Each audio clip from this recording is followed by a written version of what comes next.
Olá, estamos aqui para mais um encontro sobre a ditadura militar. A No Olhar Filme está promovendo, né, essa série de encontros, de conversas, de reflexões, para que a gente possa lembrar, entender melhor o que foi esse difícil período da história do nosso país e mais, reconhecer como as mulheres, elas foram fundamentais na luta contra a repressão.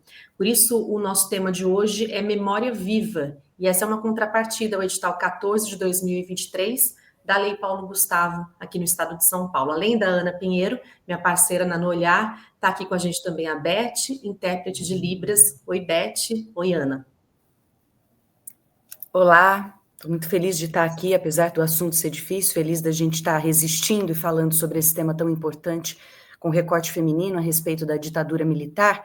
E nesses anos todos que a No Olhar tem feito essa pesquisa, esse aprofundamento no tema, tem ficado muito claro a importância de trazer rosto, de trazer histórias individuais a respeito da participação feminina, né? Então, nesse sentido, a gente tem a honra de estar com a gente hoje uma pessoa que estava na luta, que resistiu e resiste. A gente está aí com a Tânia Mendes, a Tânia que foi da ALN, foi presa em 1973, foi barbaramente torturada e resistiu, e está aqui para nos contar um pouco dessa sua experiência.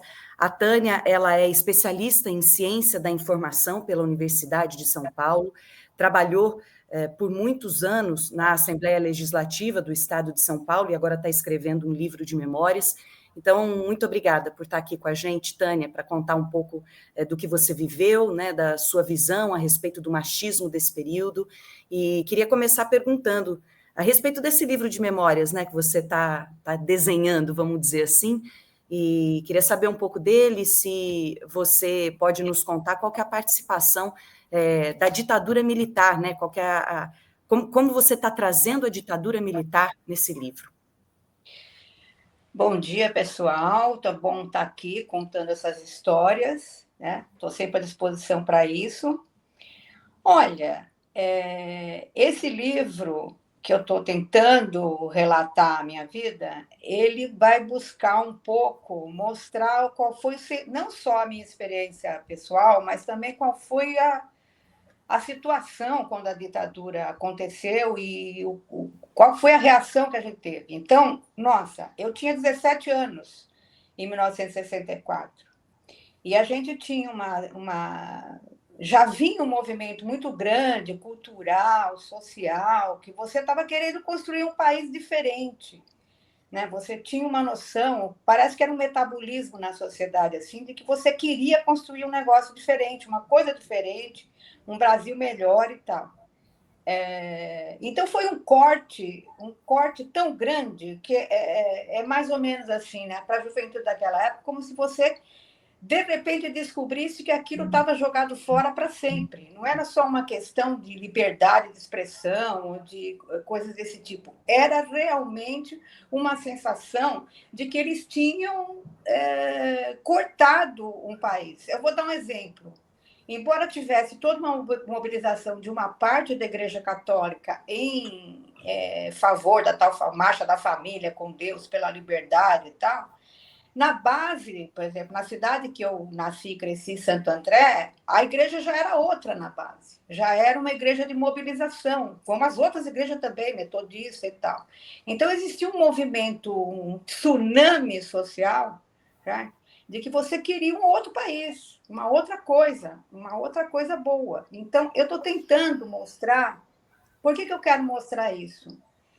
Para deixar bem claro que a gente não era um bando de louco que saiu aí pegando em armas, entendeu? Que a gente era uma minoria, né? Não, existia na sociedade uma mobilização para construir um país, e quando a gente saiu da ditadura em 85, né? A gente não queria mais construir, a maior parte das pessoas não queriam mais construir um país, queriam construir uma carreira. Então, o foco tinha mudado da comunidade para o indivíduo, né? Você tinha deixado de ser cidadão e tinha passado a ser meio consumidor. Eu estou tentando contar essa passagem com a minha experiência, entendeu? Por falar nessa sua experiência, Tânia, queria que você contasse um pouco dessa sua jornada, né, de como você adquiriu a consciência política ainda tão jovem, até chegar, de fato, à militância. Como é que foi isso para você, que estava, né, no interior de São Paulo, como você disse, Santo André, né? Santo André é Grande São Paulo, né? Na época, Santo André era conhecida como Santo André a Vermelha, né? Porque no ano que eu nasci, em 1947, foi a única cidade que elegeu um prefeito do Partido Comunista, embora com outra legenda, né? E foi cassado, não tomou posse. Então, eu morava numa vila operária e embora meu pai fosse estrangeiro e não pudesse participar durante a ditadura do Getúlio, a guerra, ele tinha que ter um salvo-conduto para andar. A minha mãe participava de tudo e me levava em assembleia. Então, o ambiente, né? Primeiro que a adolescência não era tão comprida como é hoje, né? Você com 15, 16, 14 anos já estava. Em 1966, quando já começou o movimento estudantil, depois do golpe, que foi um horror, foi uma tristeza, entendeu? Naquela população que morava ali naquela vila, em 66 já começou a mobilização do movimento estudantil e a gente ia para a rua, fazia teatro, ia nas igrejas, tinha uma concepção. Claro que você vai, com o tempo, você vai entender que aquilo é política, né? Na época, eu não tinha contato com partido nenhum, nem a minha família, mas a gente conhecia, tinha os partidos, o que era partido, enfim. Você vai tomando consciência nessa mobilização de que é política. Nas minhas memórias, eu costumo dizer que eu descobri o que era política em 1954, quando morreu Getúlio, e que a filha de um vizinho nosso, que era metalúrgico, foi buscar as crianças na escola. E eu tinha ligado a figura dela, toda vez que tinha um problema de repressão política, ela ia cuidar das crianças, entendeu? E levar para algum lugar. Então, o ambiente levava para isso. E aí você não se conforma, não, mas você queria outro país, né? E também você não tinha uma noção muito clara de que essa coisa de você falar machismo ainda não era muito visível, estava tudo no mesmo combo, né? Você queria mudar a sociedade, você queria acabar com a miséria, você queria acabar com os pobres, você queria promover a cultura, você queria ter educação de qualidade para todos, e você queria que as mulheres tivessem mais voz política, social e profissional. Então, a gente era uma geração que está. Quando eu chego na USP, a escola era a primeira, né, a ser. Era o primeiro ano de funcionamento da Escola de Comunicações, que não era Comunicações e Artes, na época era Comunicações Culturais. Então, eu também entro com uma turma, porque passou a ser exigido o diploma de jornalista, que era o pessoal que já estava nativa, já estava trabalhando, né? Então, quando eu entro na USP, a gente já entra em total mobilização por causa dos excedentes. Então, você começa a militar, você vai aprendendo o que é política na militância. Nem a palavra militante existia, né? Você não usava muito essa palavra. Então, uma das coisas que eu mostro no meu livro é que você não pode ser presentista. Você não pode analisar a época com aquelas coisas que hoje você já tem na sociedade, com aquela situação que hoje você já tem na sociedade.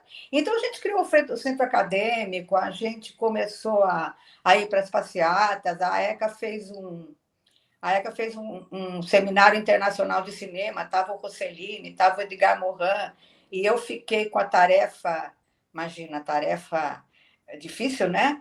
De ciceronear o Glauber Rocha. Então, você cruzava essas pessoas, você via todo esse tipo de informação ao vivo. E você não queria aquilo, você não queria aquela ditadura, não só pela repressão, você não queria aquele projeto. Né? Então, aí eu tive contato, embora a gente soubesse de todos os partidos que existiam, o meu primeiro contato com a LN foi na ECA. E por que a LN? Porque eu acho que, aí em relação também ao machismo e etc., a LN era a única que não exigia da gente que fosse macho. Você podia participar, cada pessoa podia participar com aquilo que ela podia fazer. Então, se as mulheres podiam fazer, sei lá, carregar alguma coisa de um lado para o outro, ou, enfim, não se exigia que você tivesse um padrão de militante, entendeu? Que na época era o padrão masculino. Então, a Eliane, por exemplo, tinha muita... Eu não fui de grupo da frente militar, não fui de grupo de fogo. Eu fui da frente de massa, de apoio, de logística, de informação. Mas existia muita mulher comandante na Eliane, né? Então, esse contato meio, não só pela proposta política, mas também porque eu acho que era uma coisa que casava mais com a situação que estava na sociedade, entendeu? Tânia, Embora na época eu não tivesse muita clareza de que sociedade a gente queria, a gente sabia que aquela não, certo? e qual era o seu papel, né? Qual era a sua rotina nessa resistência? Então, eu comecei, como eu te falei, fazendo essas coisas dentro da ECA, né, os seminários, porque, resistindo no movimento estudantil.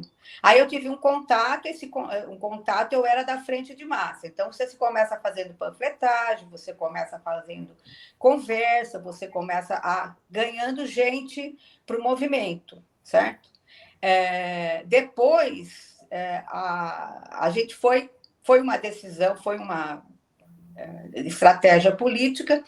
Quando veio o AI-5, né, em 68, que foi um horror, desmontou todas as entidades estudantis, fechou os centros acadêmicos, e foi...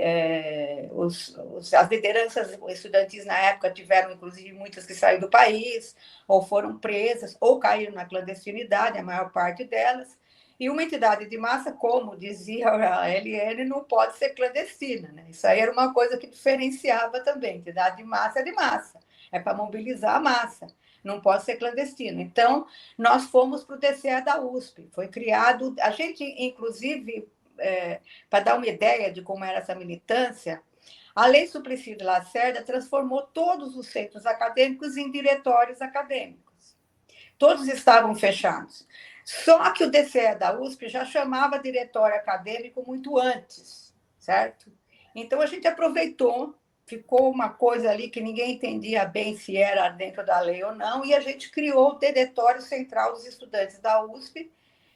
Nós criamos o BICHUSP, que era o trote unificado, você não podia fazer nada, né? A repressão fechava a USP para... punha todo mundo para marchar, inclusive cobrador de ônibus, motorista de ônibus, entendeu? Então, nós começamos a fazer... Você não podia reunir as pessoas, né? Então, nós fizemos chopadas itinerantes e coisas assim. E o nosso papel... Eram 3 mulheres e 3 homens, né, no DCE, né? As mulheres eram eu, a Lilian e a Nair, e os homens eram o Ronaldo Queiroz, o Enzo, o Nico e o Gil, né? O Ronaldo Queiroz, depois, quando ficou clandestino, foi assassinado pela ditadura, foi fuzilado pela UBAN na rua, né? Então, a gente tinha como missão, inclusive por orientação da estratégia da LN, que tinha essa estratégia, ela tinha que ter uma frente de massa e ganhar apoio, né? Você ficou para remontar todos os centros acadêmicos de volta, e nós remontamos os centros acadêmicos de volta, todos os centros acadêmicos da USP, certo? Inclusive, existe um episódio em 1971 que nós conseguimos fazer a primeira reunião, você não podia fazer assembleia, então a gente conseguiu fazer um show no que a gente chama de Caramelo da FAO, né? Aquela praça interna da FAO. E a Jovem Pan, como sempre, né, disse que tinha lá um bando de gente contra a ditadura, e a repressão chegou, e perguntando quem era, tinha umas 600 pessoas. E todo mundo levantou e disse que era todo mundo responsável por aquela reunião. Então, você tinha que ganhar as pessoas para uma mobilização, gente jovem que vinha do segundo grau para entender o que estava acontecendo. E fazíamos panfletagem, ou seja, existia até 1972, quando a coisa começou, a repressão ficou tão forte em São Paulo, que a LN perdeu muita gente, né? Muita gente presa, muita gente clandestina. Você fazia o possível de não misturar os canais, entendeu? Então, eu trabalhava mais no levantamento de informações, inclusive, porque eu era aluna da ECA, na área de ciência e informação, mas o curso é a biblioteconomia e documentação. E esse curso, até hoje, é a área de segurança nacional, certo? Então, eu fui fazer um estágio, eu fazia estágios, né? E eu fiz inclusive uma seleção de estágio para Ultragaz, para ver como é que era o negócio, porque a gente sabia que os caminhões da Ultragaz davam retaguarda, né, para as ações da repressão na rua. Não passei, né, porque eles queriam alguém que fosse totalmente favorável à ditadura. Eu fui lá para... Mas eu entrei num estágio na Pirelli, vendas cabos, que é Rockefeller, né? Cobre, certo? E eu quero deixar bem claro que o pessoal que estava lá não tinha nada, os funcionários que estavam lá estavam mais perdidos do que seguem em tiroteio, não estavam entendendo nada. Eles receberam um monte de documentos e contrataram, e eu fui, porque esses documentos, quando eu chego lá, esses documentos eram todos documentos da repressão, eram documentos do governo. Então, eu fazia esse trabalho de levantamento de informações, especificamente eu, certo? Além, evidentemente, da entidade, né? Dos trabalhos do movimento estudantil, até que, em 1970, meu companheiro Gabriel, foi preso, e eu não sabia se eu estava clandestino ou não. Inclusive, eu tive que ficar todo o período que ele ficou preso, eu não fui visitá-lo, que era para não ligar uma coisa com a outra, certo?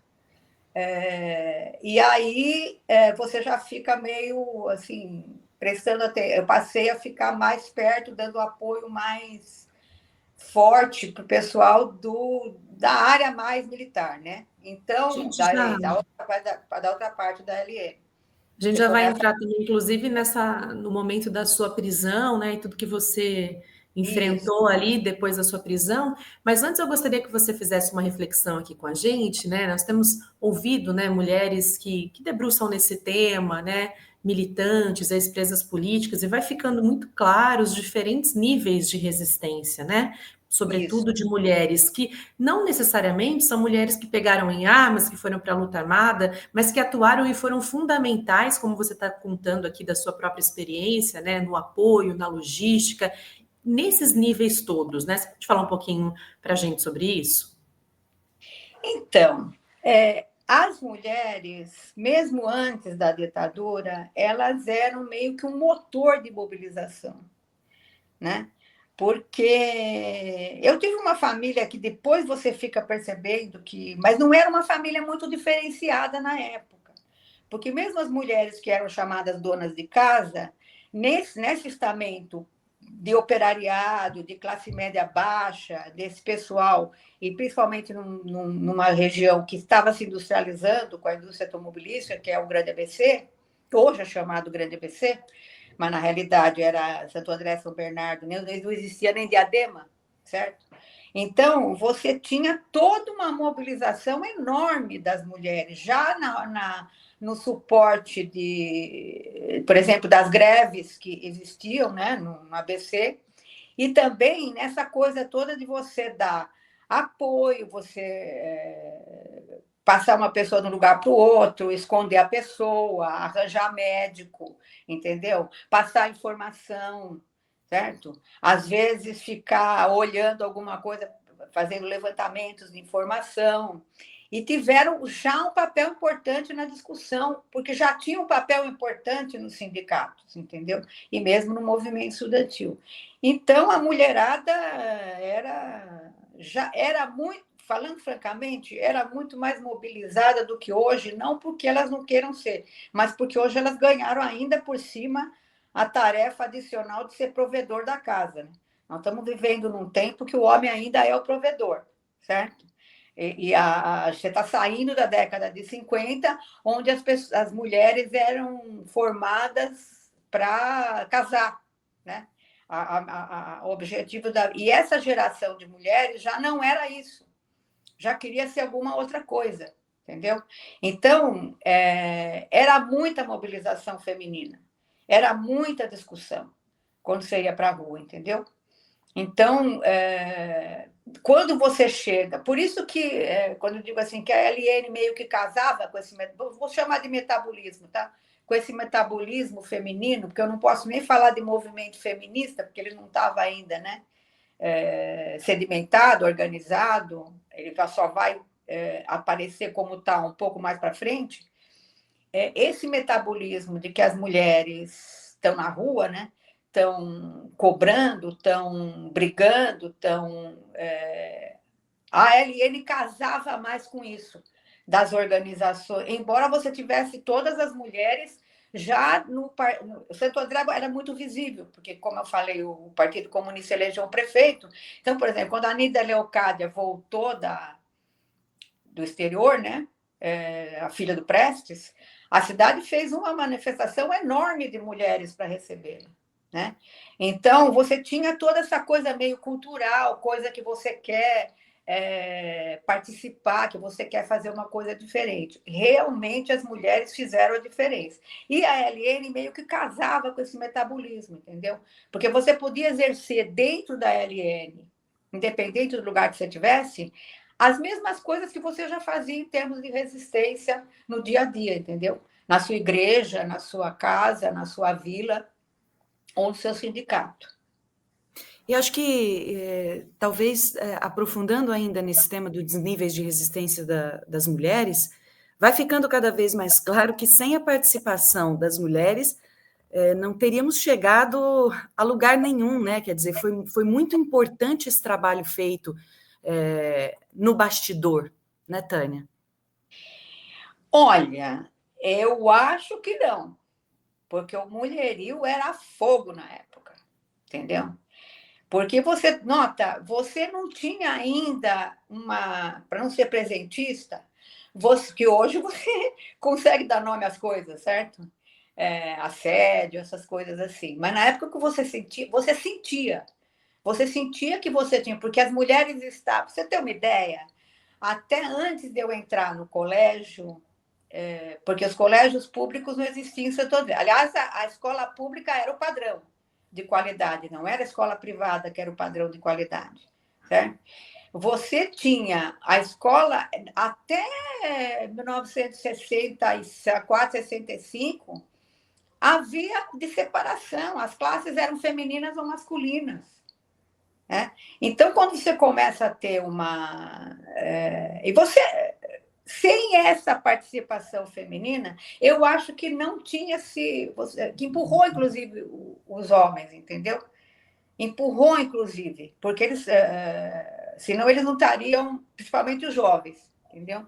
Eles ainda estavam mais presos a esse estereótipo de ter que ser provedor. O mulherio, eu posso falar por mim mesma, entendeu? Eu tinha um namorado, aí ele falou assim, não, vamos casar, estamos preparando o casamento, eu comprei uma máquina de costura. Eu virei para ele e falei assim, por que não uma máquina de lavar? E desfiz o noivado, entendeu? E isso não era eu não era uma pessoa... Então, você ia fazer as coisas tudo junto. Por exemplo, nós não tivemos formatura, o nosso grupo de colegial não resolveu, eu fiz colegial clássico, então o colegial você já tinha, você já lia gente como Sérgio Buarque de Holanda, Caio Prado, Celso Furtado, entendeu? Então a gente foi, em vez da colação de grau, nós fizemos uma viagem para a Bahia, certo? Com um ônibus, que ninguém ia para a Bahia, ficamos no Pelourinho, que não é isso que é hoje, certo? E aí, como a gente era um mando de maluco paulista, a maioria mulher, certo? O Jorge Amado nos levou para conhecer a Bahia inteira, Salvador inteira. Então, a participação feminina, brigando, questionando, inclusive mudando essa história de que você não queria mais fazer enxoval, essas coisas todas, eu acho que foi fundamental, sim. E foi fundamental mais para frente, em termos de quantidade, que é um levantamento que não se fez até hoje, que não se jogou luz até hoje, do tanto de gente que apoiou, certo? Com a mesma frustração de que você queria construir um outro país e não conseguiu, que apoiou, inclusive, sabendo que tinha problema, sabendo que era arriscado, que apoiou muita gente que estava sendo perseguida e que foi fundamental para depois desaguar na campanha das diretas. Foi fundamental, se não ter a campanha da carestia, que foi fundamentalmente feminina, campanha contra a carestia, eu acho que você não teria caminhado com essa mesma força. Você pode dar para a gente alguns outros exemplos, né? Além do seu, que você contou aqui para a gente, do apoio logístico e tudo mais, de comunicação, outros exemplos de mulheres que também atuavam em diferentes níveis, em outras funções, que foram fundamentais nesse processo durante a ditadura militar? Olha, primeiro você tinha muita mulher nas entidades estudantis, que era fundamental reconstruí-las, certo? Muitas diretoras de entidades estudantis que participaram da... Depois você tinha um grupo de logística, eu não vou dizer nomes, tá? Porque como eu não falei para as pessoas, eu tenho por prática não mencionar nome, certo? A não ser os que eu já falei da direção do DCE. Você tinha muitas diretoras de centros acadêmicos que assumiram, e olha, não era fácil pôr a cara a tapa, certo? Para ser perseguida, para ser fichada, para ser, entendeu? E você tinha mulheres que ficavam na retaguarda de ações armadas, entendeu? Na parte de levantamento de situação, de monitoramento de repressão, entendeu? Você tinha mulheres que apoiavam pessoas, inclusive feridas em situações de repressão. Você tinha mulheres que iam que faziam dentro dos seus próprios trabalhos, né, médicas e às vezes até militares, certo? Não tinha militar mulher, mas mulher de militar, certo? Que davam suporte. Cada uma fazia, pelo menos na LN, não posso falar de outras organizações, mas na LN, mesmo o Partido Comunista era um pouco mais machista, tá? Era mais difícil, era mais tradicionalista. Tradicionalista no sentido de que respondia a uma situação de relações de gênero anteriores, certo?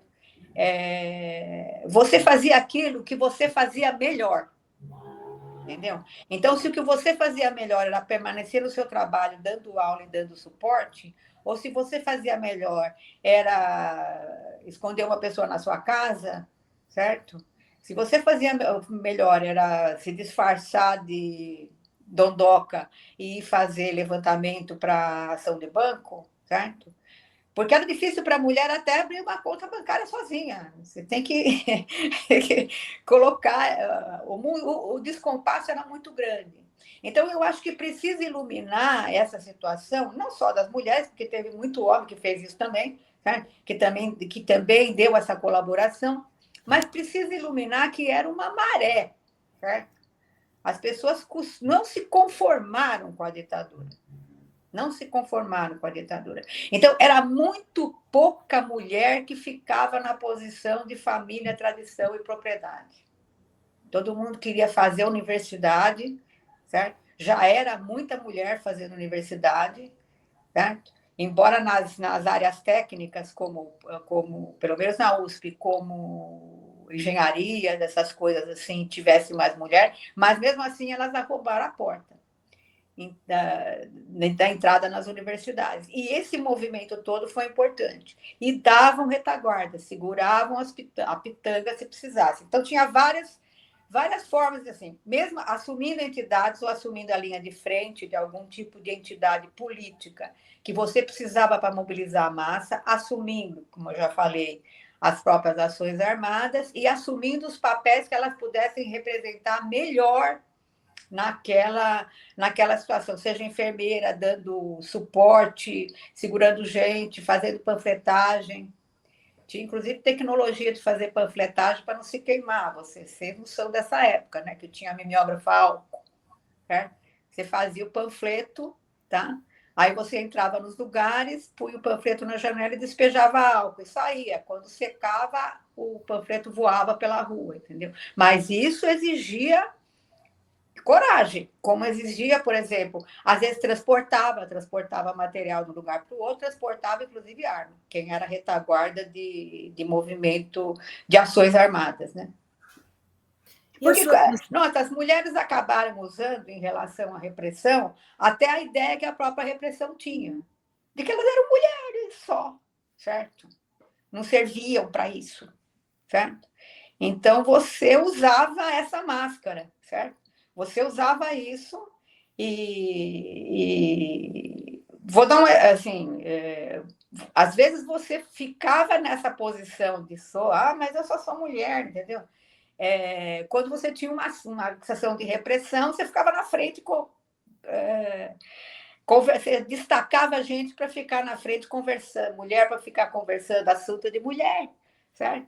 E distrair o foco da repressão. Eu estou lembrando aqui de várias coisas, certo? Mas como também existia uma situação que eu acho que as pessoas têm dificuldade de entender isso agora, de você não ter que guardar. Você fazia tudo para não saber o nome inteiro da pessoa, onde ela morava, que idade ela tinha, de onde ela era. Porque se você fosse presa e torturada, era menos coisa que você sabia, entendeu? Então você tinha todo um estanqueamento, né, de setores. Aliás, quando isso começou a cair, quando isso começou a ser dificultado por conta de muita repressão, né, é que começou a cair mais gente. Nesse contexto, trabalhando dessa forma e com essa consciência, vamos dizer assim, dos riscos, você acabou sendo presa, né? Sim, eu fui presa, porque, olha, depois disso tudo, em 1971, final 71, 72, eu e o meu companheiro Gabriel, o Gabriel ficou preso, saiu em março de 1971, e a gente se casou em abril de 71, por conta de que...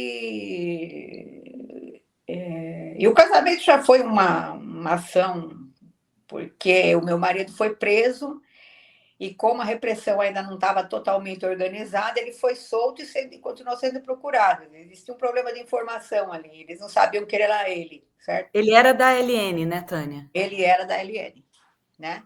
Ele já era da LN há mais tempo. Aliás, no começo que a gente começou a morar junto, eu estava na LN por um lado, ele pelo outro, e a gente não disse, né? Um para o outro, só depois que veio Eu estou falando isso para entender qual era a situação. Né? Você tinha que se defender mesmo. Então, a gente foi para o Mato Grosso, né? Porque estava caindo muita gente e a gente foi, então, tentar ficar fora de... Aí já existe muita prisão, está voltando o pessoal do Molipo, certo? E eu fiquei mais próxima da situação, vamos dizer, de ações militares e de dar suporte para o pessoal que estava clandestino, ou que estava... Pra você ter uma ideia, eu que fui arranjar o médico para o Munir, que tomou um tiro numa ação da LN, certo? Então, quando foi em 1972, isso os livros todos, inclusive o livro do Marcelo Godoy, A Casa da Vovó, ele mostra, né, que existia já toda a repressão, o DOI-CODI, a UBAN e o DOI-CODI depois do organizado, eles conseguiram praticamente eliminar, né? Eles matavam, já não tinha muita situação de prisão. Então, a gente tinha contato tanto com o pessoal da LN quanto o pessoal do Molipo, que foi o pessoal que voltou do treinamento em Havana, né? Já como outra... criando uma outra forma de organização. E aí a gente ficou... Era muito difícil já você fazer qualquer coisa mais organizada, porque a LN foi muito dizimada em São Paulo, né? Principalmente em São Paulo. E aí a gente estava... existiam, inclusive, alguns militares que não concordavam. Você já está vivendo aquela fase de distensão, de que uns queriam fazer a abertura, os outros não queriam fazer a abertura, você já tinha o pessoal... E a repressão em São Paulo era violenta, porque matava mesmo, já tinha desistido, inclusive, de prender muita gente. Estava partindo para matar. Né? O pessoal do Oban Ustra, o Ney, o Birajara, aqueles fascínoras, né? Então, existia inclusive um pessoal que envolvia alguns militares que estavam tentando entrar em contato com as igrejas para criar um comitê de solidariedade aos direitos humanos, etc. e tal, fazer uma mobilização do outro lado, mas era muito precário. Então, a gente tinha voltado a fazer alguns jornais fora dos jornais da LN, como o Jornal Possível, o nome dele já dizia bem, né? O Possível, a gente fazia algum tipo de coisa cultural nas periferias. Eu fui do Grupo União Olho Vivo, aliás, batizei o grupo, né, com o César Vieira. Era muita, a repressão era muito forte, e aí depois dessa ação do Munir e o grupo, o meu marido foi preso e eu fui presa também, certo? Tanto que a repressão criou lá um negócio chamado Grupo Independente, que a gente era a direção de um grupo independente que reunia o Molipo e a LN. Não era bem assim, a gente tinha contato com os dois, mas estava discutindo uma situação que a gente tinha que amplificar a mobilização social, entendeu? A gente tinha que ir para a rua outra vez e trazer as pessoas para o movimento de massa, senão você não teria apoio. Né? Então, eu acho que as pessoas. Eu fui presa em maio de 73, meu marido junto, né? E só saí em 74. O que você enfrentou? O que você pode trazer um pouco dessa experiência na prisão, nesse período que a gente estava vivendo, né, de tanta violência, como você está contextualizando aqui para a gente, inclusive de violência de gênero, né? Olha, eu quero, assim, primeiro eu vou deixar uma coisa bem clara quanto à violência de gênero, né? Na época, isso não era visto, não existia essa visão de violência de gênero. E, principalmente, porque eu quero deixar claro o seguinte: eu não fui torturada por ser mulher, eu fui torturada e muito por ser guerrilheira, certo? E fui torturada com as mesmas coisas dos homens. O problema é que a cabeça deles, dos torturadores, certo? Do Ustra, do NEM, das 3 equipes do DOI-CODI, do Fleury, eu fui torturada pelo Fleury, Pessoa, certo? É que eles tinham o paradigma da mulherzinha do lar, certo? E eu ainda por cima tenho um biotipo, certo? Na época era pior ainda, porque eu tinha cabelinho cacheado, olho verde, baixinha, branquinha. Aluna de biblioteconomia. Quando que um bibliotecário na vida podia ser guerrilheiro, entendeu? Então, piorava. E eu fui presa com o meu marido. Então, mas eu quero deixar bem claro o seguinte: fora a cabeça dele, porque às vezes as pessoas confundem, acham que você foi torturado por ser mulher. Não. Piorou a tortura por você ser mulher. Você foi torturado, você era guerrilheiro, você era revolucionário, a gente se chamava de guerrilheiro, eles chamavam de terrorista, certo? Então, meu marido foi preso, certo? Não foi cobrir um ponto e foi preso. Nessa altura a gente já tinha contato com o campo, né? Com o pessoal que estava no campo, e eu fui presa no dia seguinte. E eles é aquele negócio, põe um capuz, aquilo que está lá Ainda Estou Aqui, né? Que põe um capuz e estavam em delírio, eles estavam literalmente festejando. Eu cheguei, porque não foi o meu marido que falou de mim, onde eu estava, né? Porque eu fui presa junto com o meu advogado, o Idibal Piveta, o César Vieira, a gente chegando em casa, porque não tinha jeito. Só que eles já estavam em campanha, eu fazia um espetáculo. A gente fazia o espetáculo, o Remomo, né? E a gente estava voltando do Jardim Santa Clara e a gente já sabia que ele tinha caído, porque ele não tinha, você tinha forma de... Enfim, ele tinha um ponto de referência que ele não foi. Então, que era o tempo que você tinha para o companheiro aguentar a tortura, certo? Porque a tortura é um negócio que não adianta dizer que você é herói, entendeu? Chega uma hora, você nem sabe onde é que você está, o que está acontecendo, quem é você, certo? Então, nós fomos presos na minha casa. E na minha casa tinha um monte de coisa, certo? Fomos os dois levados para o DOI-CODI. Eu passei uma noite quase inteira dentro de um armário minúsculo, trancada dentro, para ouvir a tortura dos outros e depois foi para tortura total, né?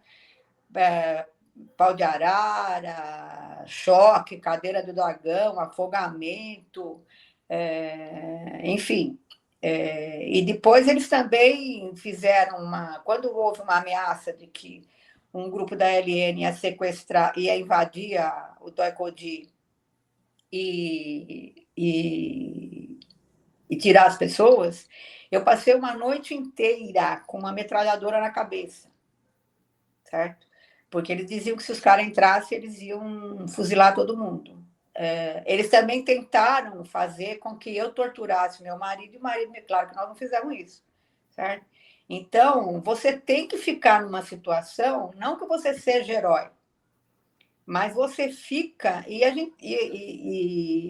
foi uma circunstância péssima, porque tinha muita gente presa, né? Muita gente do DCE, que foi o DCE da minha época, mas eram dois processos diferentes, né?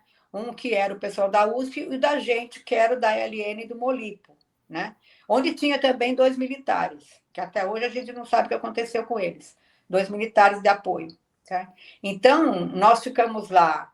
Eu fui condenada a 8 meses, mas não contou o tempo de Oban, não contou o tempo de Doi-Codi. Aí a gente saiu de lá e foi para o DOPS.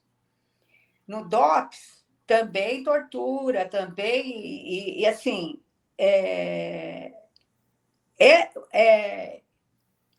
naquela situação, eu vou dizer a minha avaliação. A gente tinha uma avaliação própria que, na situação política que a gente estava vivendo, né, de repressão total das organizações, de dificuldade de rearticulação da LN, a gente não era uma pessoa assim tão importante, entendeu? A gente não era o Marighella, a gente não era o Toledo, a gente não era a Yara, a gente não era a Ana Maria Nassinovic, entendeu?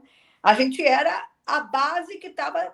A base como se diz, não é a base, a frente de massas que estava tentando ajudar a recolher, a dar liga no que tinha sobrado. Mas eles nos trataram como comandantes da esquerda, do ponto de vista da medida da tortura, certo? Eles nos trataram como se fôssemos o comando da reação no Brasil, entendeu? Porque eu estou falando isso para vocês medirem o tamanho da violência. Então, todo mundo que caiu em 1973, eles, principalmente em São Paulo, eles de 71 para frente, inclusive, porque mataram o Rubens Paiva, por exemplo, e vários outros, eles eram quase que um troféu dessa turma da linha dura, né? Que é a turma do Bolsonaro, inclusive, certo? Contra o pessoal que já estava querendo fazer uma abertura dentro dos próprios militares, existia um racha dentro dos próprios militares. Então, foi uma coisa... E, assim, acontecem coisas que você não... E também por apoio, eu não vou falar os nomes, certo? Porque eu não sei se as famílias sabem, mas eu vou citar o caso. Eu e o meu marido fomos para o DOPS, na época do DOPS, porque você saía da OBAN e aí a sua prisão ia ser registrada, quando você chegava no DOPS. Até então, foi clandestino, certo? Quando a gente chegou no DOPS e continuou a tortura, né, violenta, o Fleury disse para mim e depois para o meu marido o seguinte: olha, vocês vão para o meu sítio. O sítio do Fleury era o tal sítio 31 de março, onde eles matavam as pessoas. Depois eles faziam como se diz, uma simulação de que a pessoa tinha, enfim, certo? Tinha fugido, tinha acontecido alguma coisa. Mas isso não aconteceu porque o meu marido, o meu companheiro, o Gabriel Prado Mendes, ele, em 1972, constatou que ele tinha um câncer, ele tinha um linfoma não Hodgkin, quando a gente estava ainda em Mato Grosso. E aí é outro episódio de apoio, a gente voltou para São Paulo, ele fez todo o tratamento no Hospital AC Camargo com um nome frio, com documentação fria. Então, quando ele fez a cirurgia, fez a radioterapia, fez tudo. Quando nós chegamos no DOPS, ele estava com a documentação fria. Então, o advogado dizia, o Dom Paulo Evaristo, a gente nunca pode esquecer a igreja, certo? Toda essa parte que você ficava praticamente clandestino na repressão, se você não tivesse esse apoio, mãe, mulher, gente da família, gente conhecido que ia para a porta da UBAN, entregar maçã, entregar chocolate para saber se você estava lá, porque se o cara pegasse é porque você estava lá, né? entendeu? Tem toda uma tática de você poder dizer para a Cruz Vermelha, para os organismos internacionais, que a pessoa estava presa lá, para tentar que ela não morresse, né? Que não fosse desaparecida. Então, quando os advogados e todo mundo começaram a pedir. O meu advogado estava preso comigo, né? Então, o meu advogado e do meu marido estava preso com a gente. E aí você você tinha advogados que, inclusive, eram empresários e que são pouco falados, que acabavam funcionando como advogado de preso político, certo? Porque não tinha outro, eles tinham muita experiência, mas eles iam lá para fazer esse trabalho, tentando levar ele para o hospital. Era uma forma de tirar de lá. Mas como ele estava com o nome frio no hospital, Ora, eu sei como foi, não vou abrir o nome das pessoas, mas o fato é que coincidiu de uma pessoa, um médico que foi preso, certo? Porque não quis dar atestado de óbito, né? Foi preso no DOPS para dar um susto, certo? E que conhecia o pessoal da Secamargo, que viu meu marido lá. Então, foi no AC Camargo, e o AC Camargo trocou, que era administrado pela Cruz Vermelha, trocou o nome dele no prontuário e exigiu que ele fosse para lá, porque era um caso de pesquisa científica. E a gente não foi parar no Círio do Fleury por conta disso. Entendeu? Então, eu não sei como é que foi o processo de trocar, certo? A gente nunca, não foi, a gente não sabe se foi o hospital, se foi alguém, certo? Aquilo que eu te falei, alguém que está ali, que tá dando apoio no seu dia a dia, entendeu? Que foi lá e trocou o prontuário, certo? Você não sabe exatamente o que aconteceu, mas isso aconteceu, e a gente não está morto por causa disso. Eu vou voltar um pouquinho só nessa questão da tortura, que você bem disse, né, que você foi presa e torturada porque era resistente, mas na tortura, o discurso era, hoje analisando, era visivelmente machista com você? Também.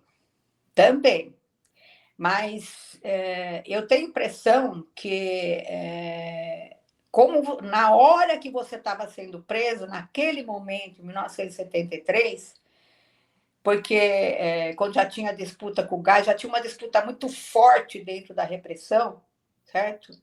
Dos militares, eles faziam toda o machismo, né? Como eu te falei, eu era uma pessoa, uma pessoa que é estudante, ainda por cima estudante de biblioteconomia, era uma tortura também, ou seja, você tinha toda aquela tortura que era feita com o guerrilheiro, e também você era xingada, ofendida,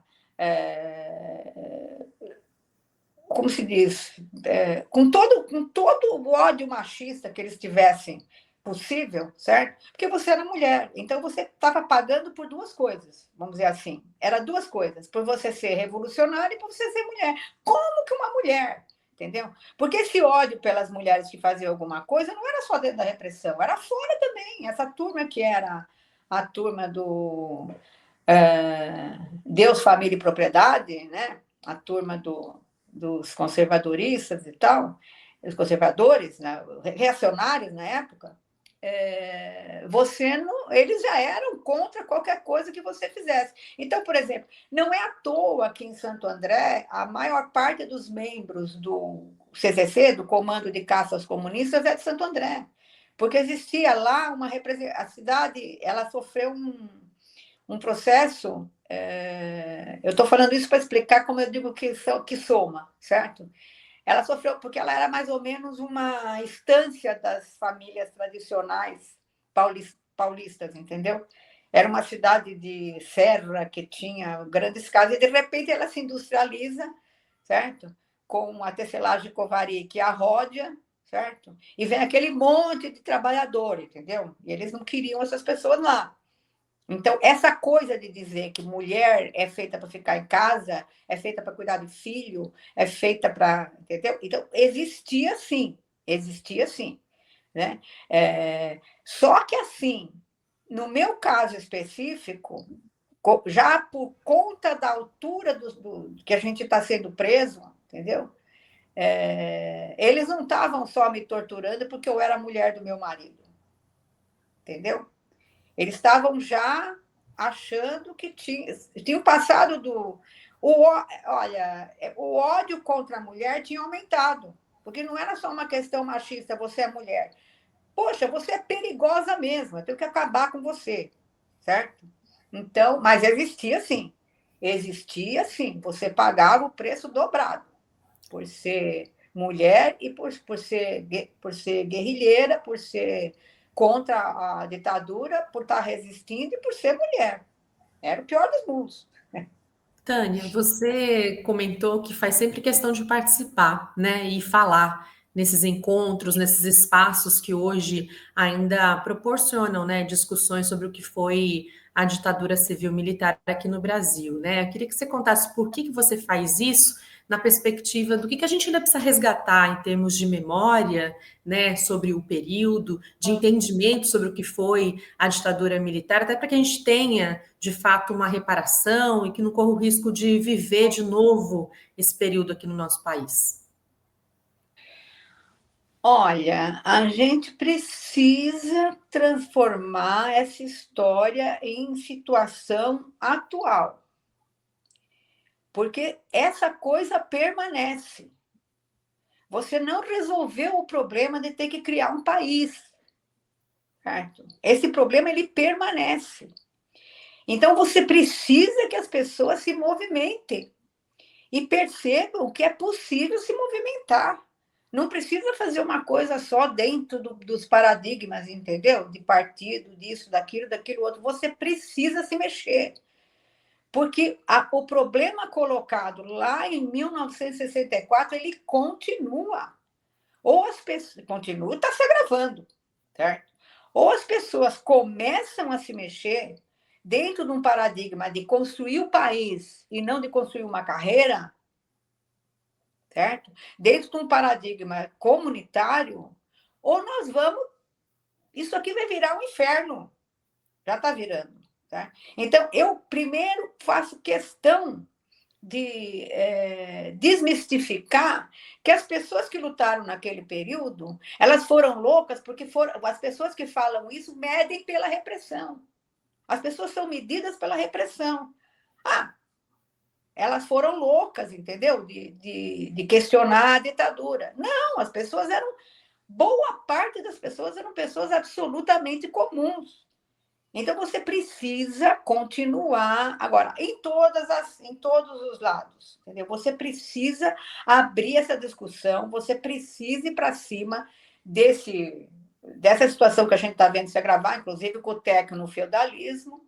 Você precisa ter resistência hoje a algoritmo, entendeu? Então, eu fui diretora, eu desenhei, eu sou, na ciência de informação, você, do mesmo jeito, tá? Você pode fazer aquilo que você pode fazer. Então, mesmo disso que eu falei, eu sei lá quem foi que fez esse negócio no prontuário do meu marido, entendeu? Se foi um escrevente, se foi um auxiliar de escritório que mudou lá, certo? Alguma coisa que você faça. Então, por exemplo, eu desenhei o modelo conceitual do portal da Assembleia Legislativa. Em 2014, esse modelo conceitual vai dizer o que ele vai ser, para quem que ele vai passar informação, a quem que ele vai se dirigir, certo? Em 2014, quando começou a questão as plataformas começaram a usar os algoritmos, esses hoje que trabalham com ódio e com a violência, inclusive com a violência pior de gênero, né? Porque mulher virou um objeto de consumo, certo?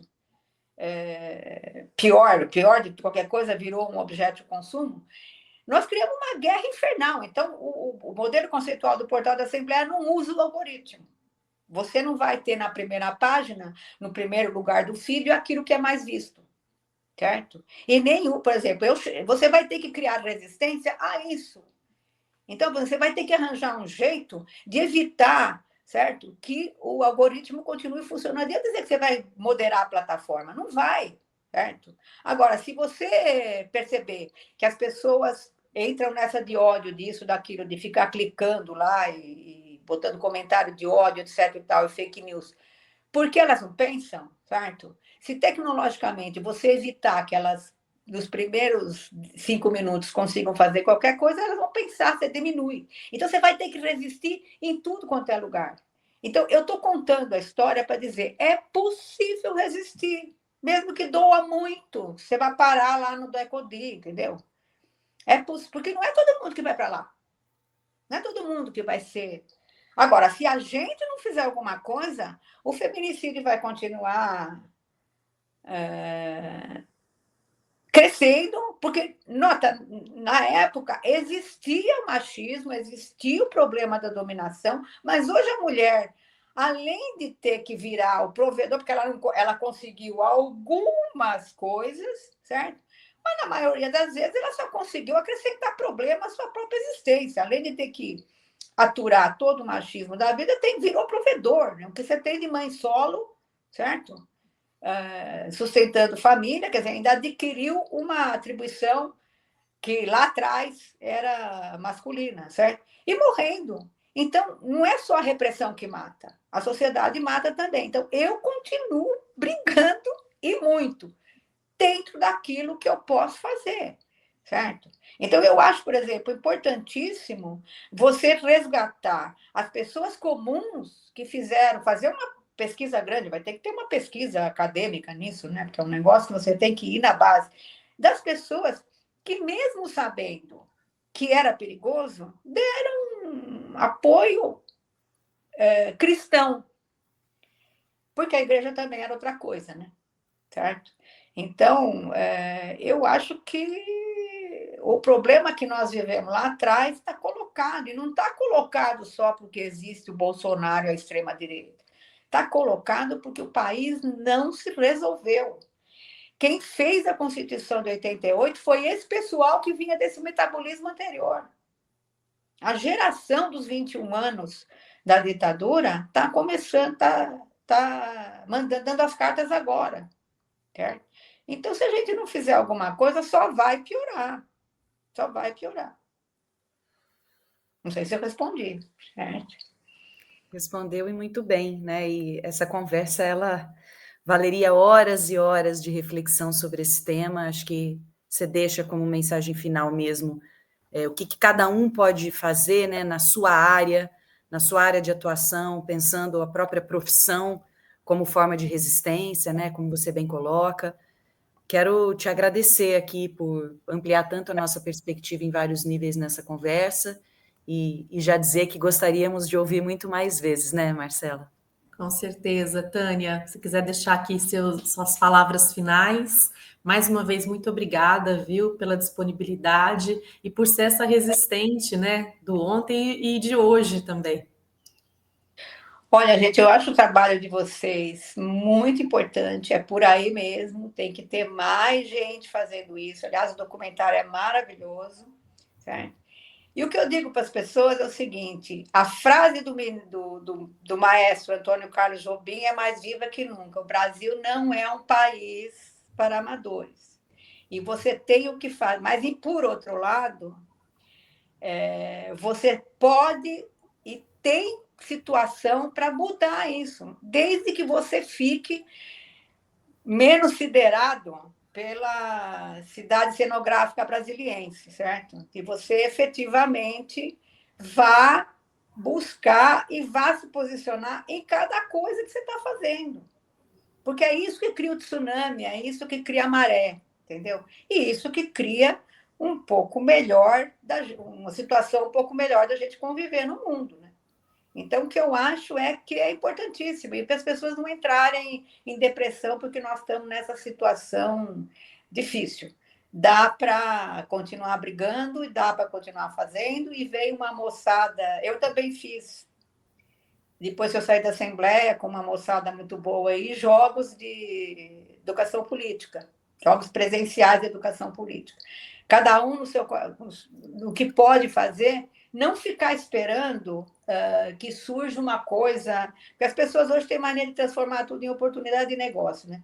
Então, não, vai fazendo, certo? Vai fazendo, porque muda. E na campanha eleitoral, discuta principalmente o seu parlamentar, porque a ditadura parlamentar no Brasil está difícil.